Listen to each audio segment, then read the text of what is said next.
poppin', y'all? Welcome back to another YouTube video, and today we are taking a look at my most anticipated series. Anticipated series coming to Netflix for this year, and this is Umbrella Academy Season 4, the final season of Umbrella Academy.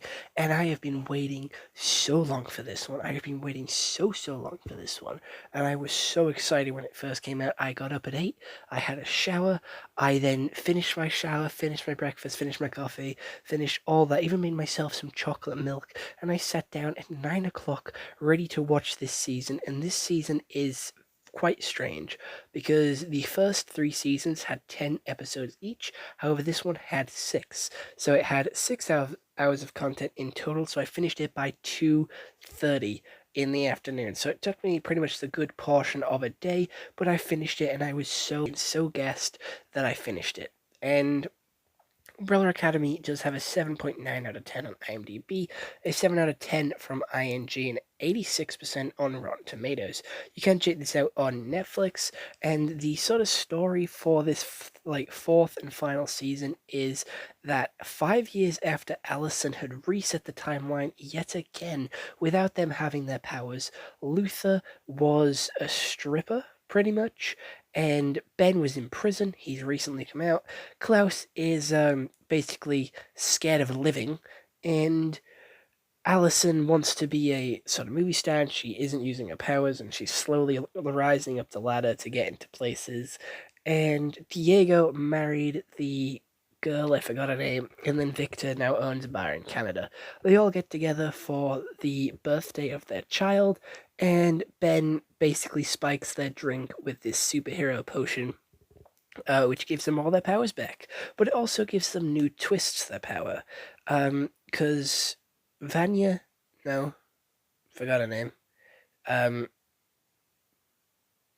girl can no longer, doesn't have to say, I remember, or like, I heard a rumor. She can just think it and it happens. Victor can now sort of control his power a lot more and shoot out the red energy beams. Luther doesn't have anything. Klaus can float, and Diego can now manipulate bullets in the air as well, which is pretty cool. And 5 can just teleport to a train station, which can basically take you to different timelines. They then go off on their separate missions, with Klaus going off on his own, getting sort of high, drunk, and getting involved with the wrong crowd, and basically becomes a sidekick for dead people, and gets thrown in a coffin when he tries to escape and gets buried alive. Allison then saves him, when they meet back up with the others. We then have Victor and Luther gonna go see Dad, get their memories back, learn the real reason why Ben died, and then go and basically with 5, and then go to 5's place of work, which is like the FBI place, and Luther and Diego basically have to fight their way out and meet up at Diego's house. 5 and Diego's wife then travel the sort of timeline hopper train stations and get lost for 7 years, but then make it back, and they kind of made love and fell in love with each other. We then have Victor going on a hunt with Dad to find Ben. We then also have Ben going off on his own to find Jennifer. He finds Jennifer, they touch, and they start mutating and changing. They fall in love and start the cleanse. The cleanse is something that's coming and been sort of promoted by this thing, this little group, which tells you, how much is going to change. They then obviously fail to stop the cleanse. Everyone comes together to stop Ben, but doesn't actually work. He turns into a big mutant monster that slowly grows and grows and grows and destroys everything. They figure out that they have to sacrifice themselves and kill themselves to basically save the timeline. They do it, and that's how the series ends, which is very, very cool. I really liked the end sacrifice, and they really did leave it where they cannot make another season. They killed everyone off. Everyone is dead. And it kind of makes the show redundant because it erases them from existence. So everything that they've been through doesn't actually happen. Like, everything that they've done doesn't happen anymore. Everything that they've been through, all the character development, character growth, all this, never happened in the first place because no one remembers them and they never existed to begin with. This magic potion inside them sort of caused the timelines to split, and now they're all merging back together, so they will have to deal with constant ends of the worlds every like 5-6 years if they want to stay alive. And I'm going to be honest, I don't think I'd want to live in a world where I have to stop an end of a world event every 10 years and basically restart my life every 5 years, which is fucking insane to me. The acting is really good.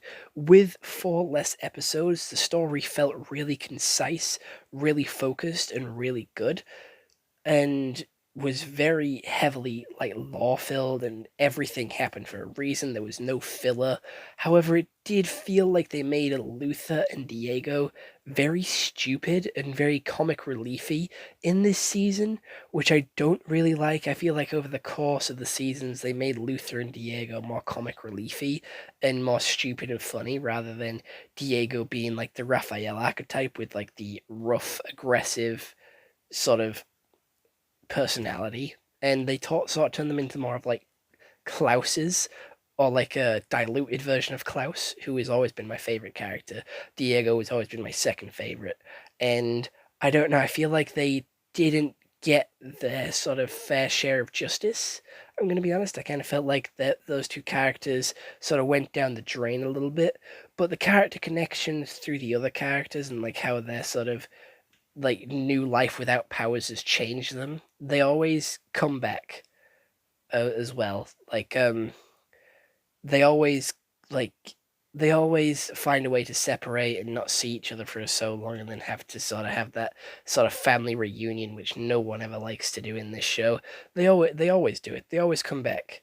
They always sort of find a way to separate to come back together, and that's how the season always starts, with each of the sort of characters coming back together, meeting back up, and sort of talking about how they've been over the past couple of years. And it's always a very awkward family dynamic when you don't really haven't seen each other in a while. So it's always very strange to see, and it's always a very stereotypical way to start the season. It is the Umbrella Academy way to start the season.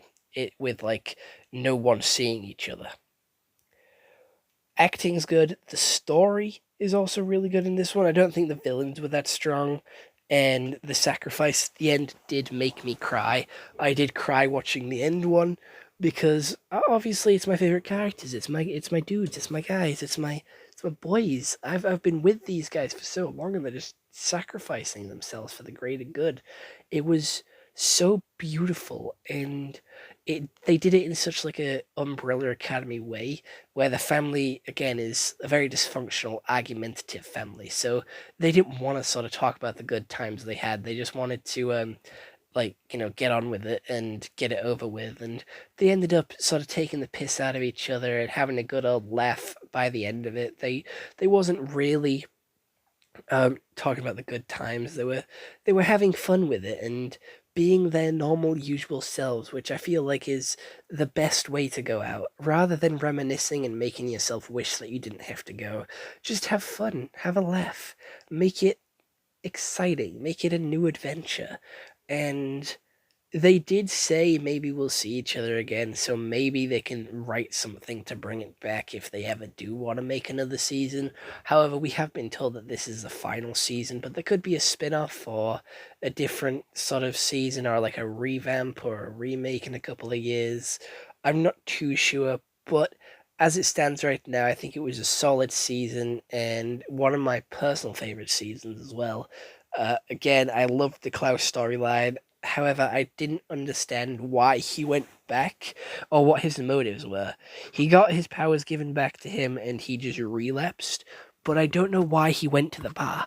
I don't know why he went to the bar and why he caused that guy to kill him and punch him. I know he was in like a self-destructive path, but it kind of felt over the fucking top to go there, get himself killed, and then get turned into like a psych thing and then try and break out. That was unbelievable. It was so insane. Like I don't understand his motives or thought process behind that. It kind of caught me off guard. And there is a couple of questions that didn't get answered within this series, like the main one being what the fuck was their dad? Their dad is a robot. Their dad is an alien. What the fuck is that about? Explain, please. We never got that. There was no real explanation to what he was or why he was. And that bugged me a little bit. I'm not gonna lie, that was one of my burning questions from the last season. However, my predictions was right for Klaus. I did say that he would be like a blubbering mess of trying to stay safe and keep safe and make sure like he cannot die. And then he says he's living. He says he's been living, and that's not living. That is surviving. They're two different things, and I felt really bad for him. And I knew they would have to make him give him his powers back at some point because we saw him die in one of the trailers. So you know, we knew it was coming. We knew it was there. We knew it was like on the way. It was just a matter of time. And the CGI was quite cool. I liked the powers effect on Victor, and the big monster at the end was really grotesque and very bug-like. It had a very bug-like face. But this season was a really good final for Umbrella Academy. I saw a lot of people complaining about it, saying that it was shit and that it was a really bad end to a season. It had no focus and no plot to it. But I think it did really well to like balance this big cast of characters and sort of give each one a good amount of screen time again, because this is the final season, this is the final time we're going to see them. It gave them a very good sort of final episode and a good final sort of season to say goodbye to them. So I do feel like that this does deserve a 9 out of 10. But other than that, bye bye.